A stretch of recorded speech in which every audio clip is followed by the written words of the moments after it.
Sosman official channel. Assalamu alaikum rahmatullahi wa barakatuh. Welcome back to English with Sosman official channel. A short conversation wada sheekaysi gaaban between Bob and Bill uu ka dhaxeeyo Bob iyo Bill. Look Bob, fiiri Bob. This is a photograph. Kani waa sawir I took aan iska qaaday during inta lagu guda jiray my trip safarkaygii to Australia. Bob, this is a good photograph. Kani waa sawir wanaagsan. Who are these people? Waayo dadkani? They are people waa dad I met aan la kulmay during inta lagu guda jiray the trip safarkii.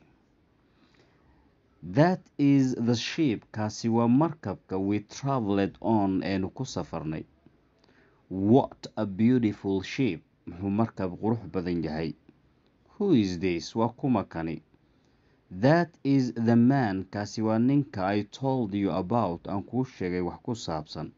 Remember, xusuuso. Ah, yes, the one midkii who offered you ku siiyey a job shaqo in Australia.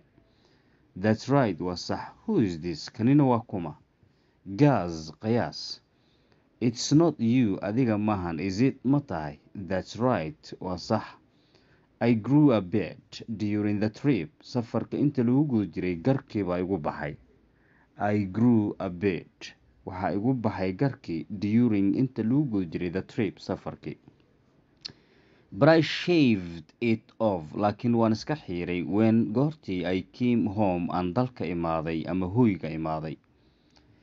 Why did you shave it off? Maxaad isaga xiirtay? My wife didn't like it. Xaaskayga ma aysan ka helin ama jeclaan. Improve your pronunciation. Improve your pronunciation. A short conversation between Bob and Bill. Look, Bob, this is a photograph I took during my trip to Australia. This is a good photograph. Who are these people?